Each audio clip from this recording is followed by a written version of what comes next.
নমস্কার সবাইকে। আমি রিঙ্কিস ক্রিয়েশনে তোমাদের সবাইকে ওয়েলকাম। আম গাছের মুকুল যখন আমের গুটিতে পরিণত হয় তখন আমরা লক্ষ্য করি প্রায় অনেক আমের গুটি ঝরে যায়। আমের গুটি ঝরে যাওয়া প্রাকৃতিক বিষয়, কিন্তু সমস্ত আমের গুটি ঝরে যাওয়া চিন্তার বিষয়। আমের গুটি ঝরে যাওয়া রুখতে গাছে মুকুল আসার পর বিশেষ কিছু যত্ন নিতে হবে এবং বিশেষ কিছু খেয়াল রাখতে হবে, তাহলেই টবের মাটিতে প্রচুর আম ফলানো কোনো ব্যাপারই নয়। আমের গুটি ঝরা কি করে বন্ধ করবে তার সমস্ত কিছু এই ভিডিওতে আলোচনা করব।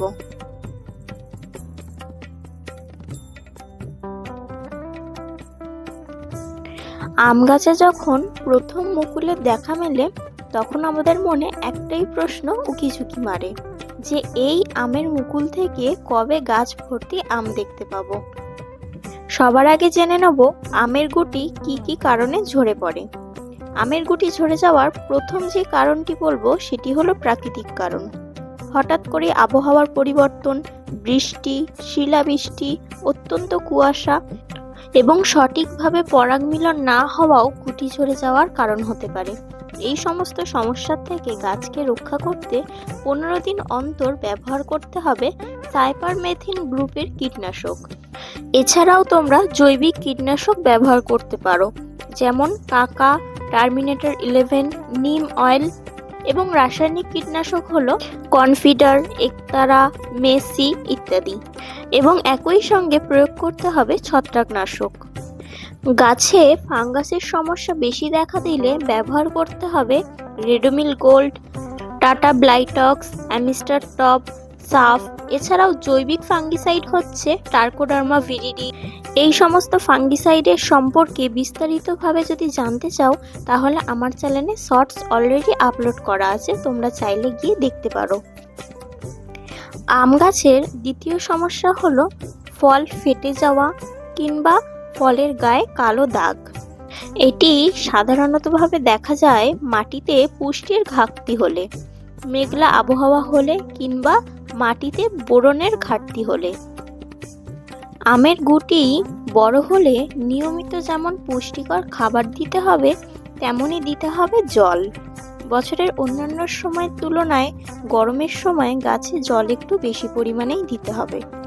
ফল ফেটে যাওয়ার পেছনে বোরনের অভাব ও বিশেষ ভূমিকা পালন করে, তাই 10 থেকে 15 দিন অন্তর 1 লিটার জলে ছোট চামচের 1 চামচ বোরন জলে ভালো করে মিশিয়ে গাছে খুব ভালো করে স্প্রে করবে এবং গাছের গোড়ায় দেবে।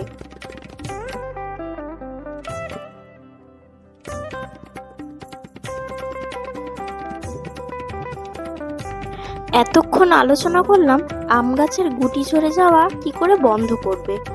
এবার আমি বলবো কোন কোন কাজগুলি করলে গাছে আরো বেশি গুটি ধরে রাখবে। গুটি ধরার প্রথম স্টেজে যদি পিজিআর স্প্রে করা যায় তাহলে খুব ভালো হয়। এই সময় তোমরা প্ল্যানোফিক্স ব্যবহার করতে পারো। প্ল্যানোফিক্সের ব্যবহার হলো প্রতি লিটার জলে 5 থেকে 7 ফোঁটা, কিংবা বুস্টার 2ও ব্যবহার করতে পারো। এর ডোজ হলো প্রতি লিটার জলে 1 ফোঁটা। এছাড়াও তোমরা বাম্পার ব্যবহার করতে পারো। এর ডোজ হলো প্রতি লিটার জলে 1 ml। তবে গাছে ফুল ফুটে গেলে আর পিজিআর না ব্যবহার করাই ভালো।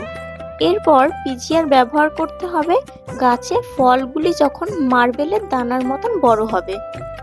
এই সময় একটি কাজ অবশ্যই করতে হবে, গাছে প্রয়োগ করতে হবে এনপিকে 05234 কিংবা এনপিকে 0050 গাছে স্প্রে করতে হবে, বা জলে গুলে গাছের গোড়াতেও ব্যবহার করতে পারো।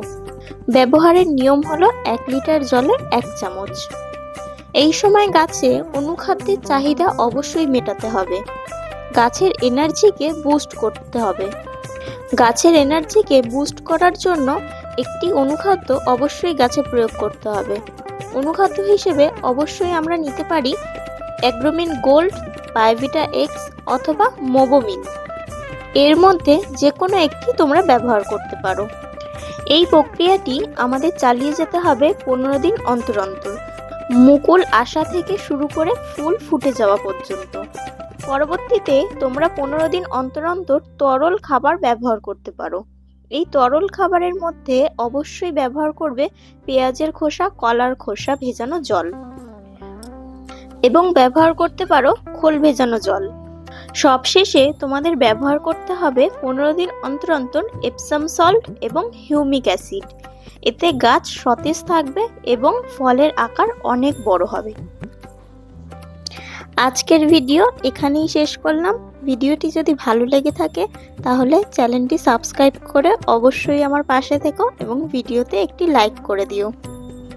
পরবর্তী ভিডিও নিয়ে খুব তাড়াতাড়ি আসছি। ততদিন সবাই সুস্থ থেকো, ভালো থেকো, সাবধানে থেকো। টাটা সবাইকে এবং থ্যাংক ইউ।